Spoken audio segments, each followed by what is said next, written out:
I realized this money's probably gone and I'm never going to see anything else. It's devastating. All of your belongings are somewhere you don't know where they are.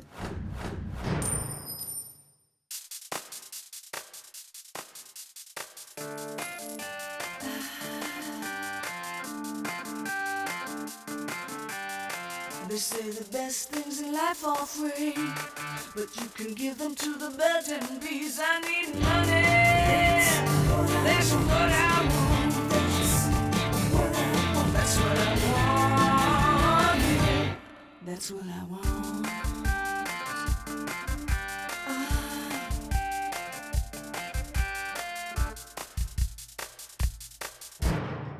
Fighting fraud is a never-ending battle for law enforcement. Do you know who has access to your credit cards? Do you know who has access to your identity? Can somebody really take over your home? On the phone, by email, or right in your face?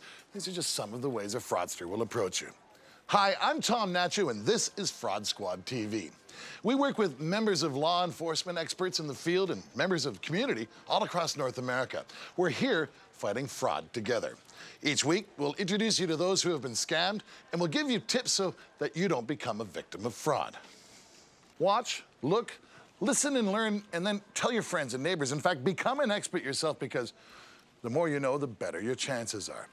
Don't become a victim of fraud, and if you think it can't happen to you, well, then think again.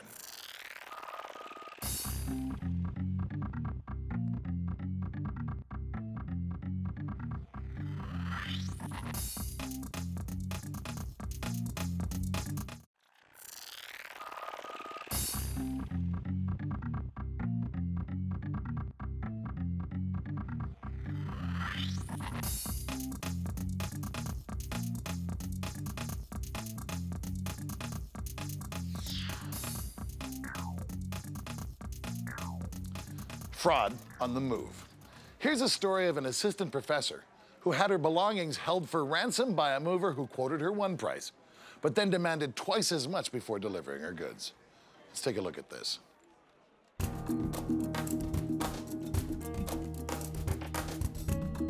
It was 6 years ago, but a woman that we'll refer to as Anne remembers it as if it were yesterday.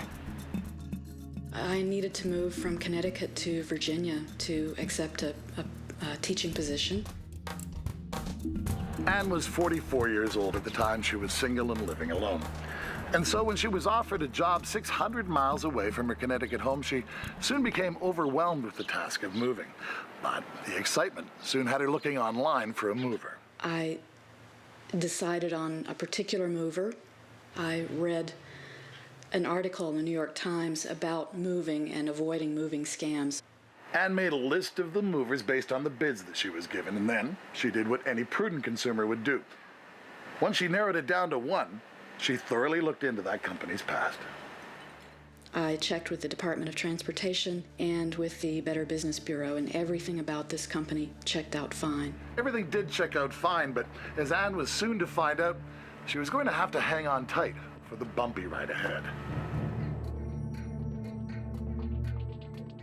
We set a date for the move, and on that day, 5 movers showed up with a rented truck. Anne felt she went about the whole process in a very smart and educated way. She looked into her options for movers. She checked out their history thoroughly, and she kept a list of all of the documents that they provided. The majority of professional movers are a tremendous credit to their industry, and they're in the people business. They have families themselves. They have unique skills that allow them to be movers. They're not moving cantaloupes, they're not moving widgets. They're interacting with people on a daily basis and moving your things. It's a unique skill set. We were very friendly at first. I offered water and, everything was on a friendly basis. But as Anne tells us, a dark cloud was soon to be upon her when she was presented with the bill for the move. The way they had quoted the move by email was a per pound charge, so that the truck could be weighed and I would be charged per pound. And they estimated how many pounds I might have. But that estimate lasted only until all of her belongings were loaded and locked inside the truck. Once the things were locked on the truck, they claimed that they were going to charge me by cubic foot. And they claimed that I had much more than what the inventory had shown, and then presented me with a bill that was more than twice the estimate that they had given me by email. Ann tells us that when she was presented with the new estimate, she made one request. I told them that I'd been quoted by pound, and I asked them to go to a weigh station on the highway and weigh the truck and give me the weight ticket so that I could pay that way when they delivered the goods. And they said okay. But in the end, they didn't end up doing that at all. It's devastating. Sadly, Ann's story is not unique. There's a website called movingscam.com that's dedicated to helping people out who have suffered this type of fraud. In fact, they tell us that in July alone of last year, they received 120 complaints. Dishonest, disreputable companies who come out and they underbid to get the job. Then once they've loaded everything up and they've got everything secure in their truck, they say, well, we thought it was going to take 3 men, 1 truck, 6 hours, but it took 4 men, 8 hours, and this, that, and the other thing, and now the price has doubled. Ann did manage to get her belongings back. They ended up delivering the belongings, and I had to pay the inflated amount in cash. A few months later, the New York City police, the mover was based in New York, the New York City police contacted me by letter, apparently because they had gotten so many complaints about this one company that they couldn't ignore it anymore, and they teamed up with the Department of Transportation to go after this mover. So they were arrested, and they served a couple of months in jail. Ann has decided to help other people who are faced with the prospect of hiring a mover. We have a consumer advocacy website called movingscam.com, and first of all, we try to prevent this from happening to people. Probably the best thing to do is just go by word of mouth. Use a mover that someone you know has already used and found to be reputable. Movingscam.com maintains a list of blacklisted movers. But Ann warns that we should all thoroughly check out our mover, ask around, make sure that they've got a good reputation. Lots of fraudulent movers change their names all the time so as to avoid that bad reputation. Ann chose to remain anonymous for this piece because of the threats that fraudsters make towards people who expose them. But it didn't stop her from telling her story and warning all of us. Well, Craig Hannaford, it's now the 21st century. People have been moving for a long time. Surely, at this time and date, there's ways to prevent this type of fraud. Well, it exists because people aren't doing their due diligence. If you're going to hire a mover, you have to do a few checks before you sign on the dotted line.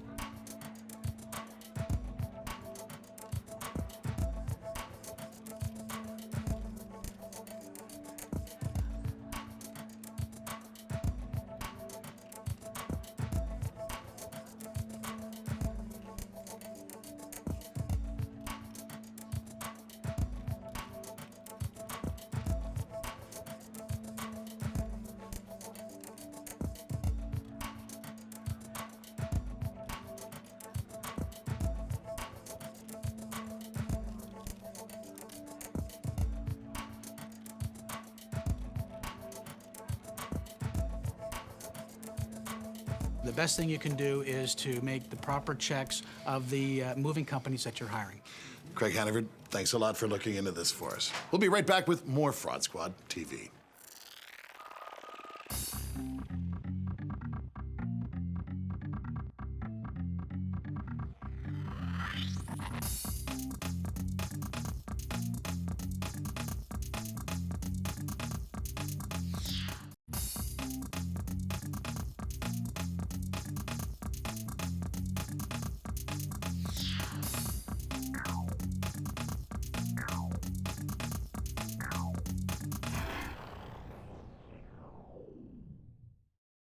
It could come by mail, fax, or email. It's called the Nigerian letter, or the 419, which is named after the penal code in Nigeria. The scam's been in existence for over 25 years. It originated from Nigeria, but now it comes from many other countries.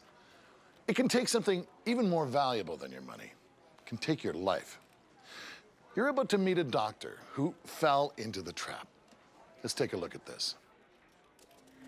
At this point in this experience, I had already given these people $60,000, or very close to that, maybe a touch more, and plus the expenses of phoning back and forth and all these faxes and things.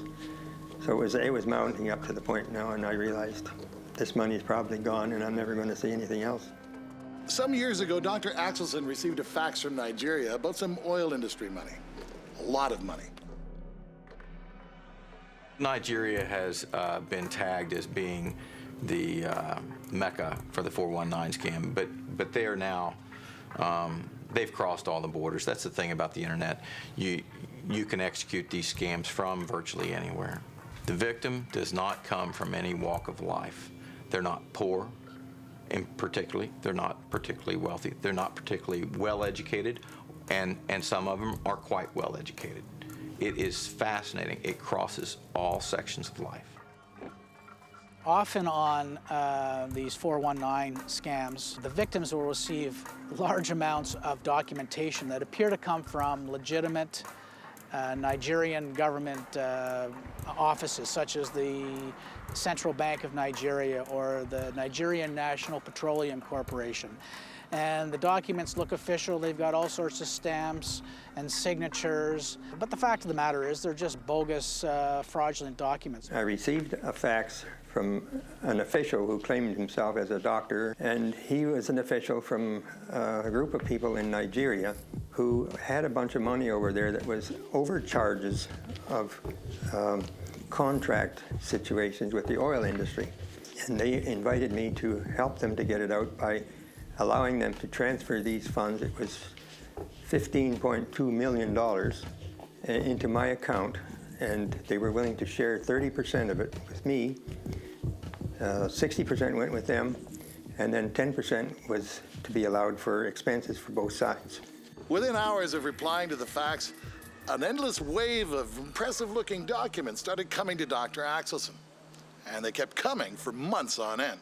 The first time they asked me for money was they were going to send over 2 government officials from the Bank of Nigeria, plus my contact man in Nigeria, to come over here and finalize the delivery of this money to me in Canada. At first, it seems to be a very clean transaction. Millions of dollars, I get a percentage, and all I need to do is to set up an account for this transaction. Dr. Axelson was told that $2.8 million would be deposited into his account if we just helped get the money out of Nigeria. It was too tempting to resist, especially since he checked with his financial advisor and was told that what harm could it do just to check things out? I'm not a millionaire by any way, shape, or form, and I take advantage of situations that might help improve my financial situation. And I looked upon this opportunity as one of those.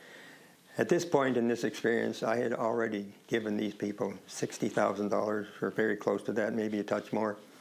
So it was mounting up to the point now, and I realized this money is probably gone, and I'm never going to see anything else. They told him to bring another $20,000 for expenses and bring it to Amsterdam, where he would receive payment. It was set up that I would go to Holland, where the money would be transferred to me in cash, because they couldn't wire it out anywhere. So they would secretively take the money to Holland and give it to me there. I had to bring along $20,000 US in cash to cover some of the costs of this transfer. After arriving in Amsterdam, Dr. Axelson met with several men in an old building. They opened up this big trunk. It had to be 3 feet long, 2 feet high, and 2 feet wide. And it was at least 2/3 or 3/4 full of American money, $100 bills. And they said, help yourself, fill your briefcase.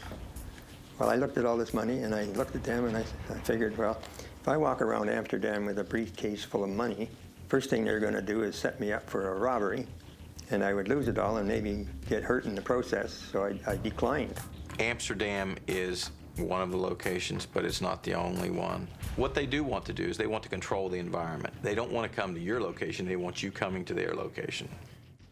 And I gave them the money, and then they went on their way. The next day, a man calling himself Dr. Thompson Brown dropped another bombshell on Dr. Axelson.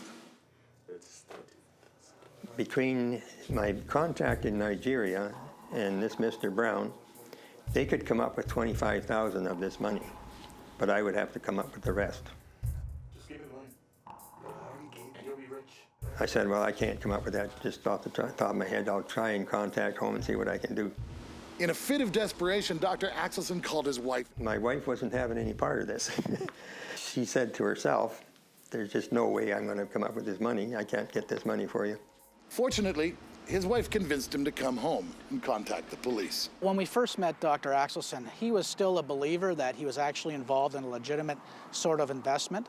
So what we did to convince him is we showed him all of the Nigerian advance fee letters that people had turned into us over the years. They decided that maybe there's a way we can catch this rascal over there, but we have to have the help of the Amsterdam Police Department. Most 419 scammers never get caught or go to jail, but not this time. When I contacted him, this Mr. Brown, they went back to the same hotel that I was originally in and rented 2 rooms, one side by side with an adjoining door.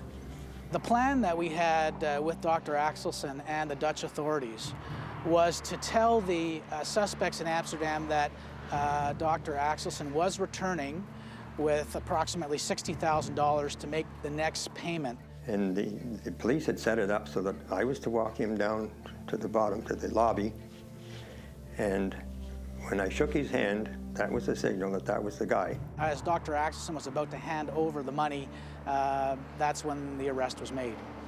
Thompson Brown spent a year in an Amsterdam jail and then another 6 months behind bars in Canada, but there was more to come.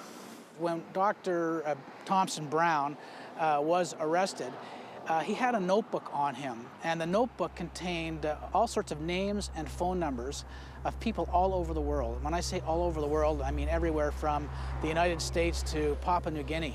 That notebook led them to a victim in upstate New York who had lost hundreds of thousands of dollars to Brown. And that cost him another 5 years in jail in the U.S. I felt sorry for myself that I was such a sucker to get involved in such a scheme as this. But it was so convincing with all these documents and the malarkey that I was fed. It just fed my greed, I guess. And it's a scam. Shred it, ignore it, rip it up. It's a complete and total scam. Although Dr. Axelson found the sting exciting, he still feels the sting of the money he's lost. So how do you make sure that something like this doesn't happen to you or a family member? Take Craig Hannaford's advice and never respond to these type of offers, no matter how tempting they are.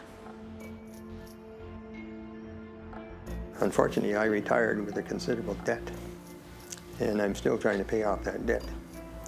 So I'm still looking at entrepreneurial things, but not such dangerous ones.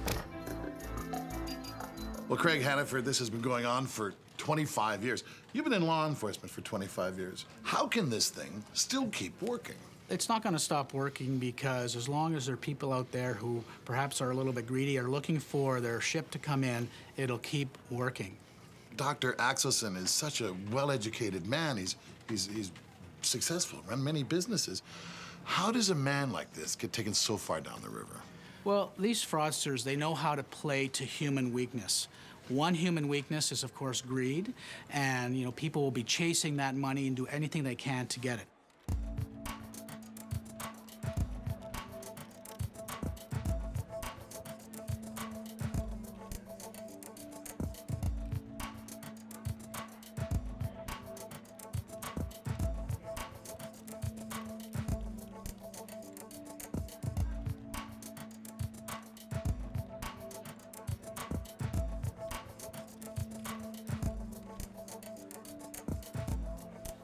Craig Hannaford, thanks very much for your work on this piece. We'll be back with more Fraud Squad TV right after this.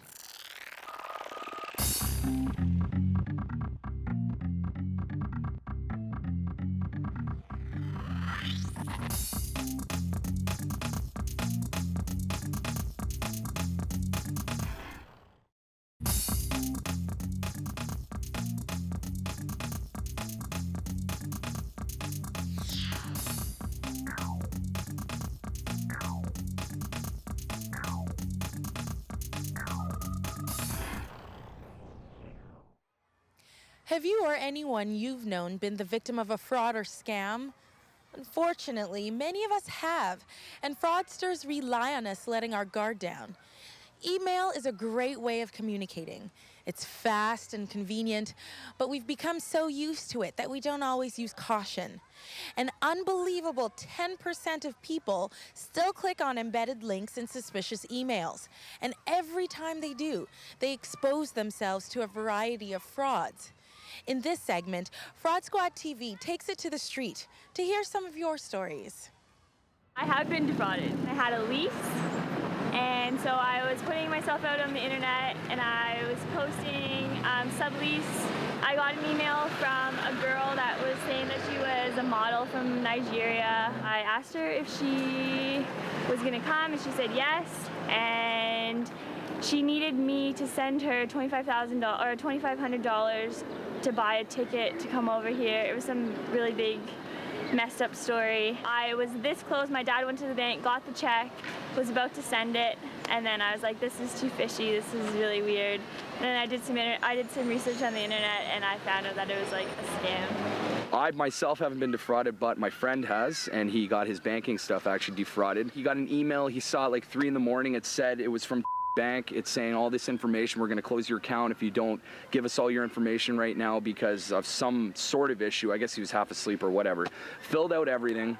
Next day, he had about $9,000 taken out of his line of credit, which was totally gone. I think he was out. He had no access to money for about 5 weeks while the bank investigated, but yeah, he was no money for 5 weeks. I had to support his ass. If the bank is really going to close your account, they're going to call you or they're going to tell you to come in. Don't ever do anything over the internet because if it's that serious, it wouldn't be done over the internet in the first place. Rip all your receipts up in the trash best you can so nobody can trace through it, and be smart with everything you do. It's all about prevention. So never reply to an email that requests your personal information. Don't use links embedded in emails. Instead, go to the web page directly by typing the web address in your browser. And protect your computer with up-to-date antivirus software and spyware filters. I'm Naomi Joy for Fraud Squad TV.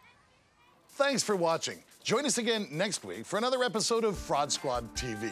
And remember, you can visit our website for more information on today's show. To learn more about fraud or to tell us your story, go to fraudsquadtv.com. Let's fight fraud together.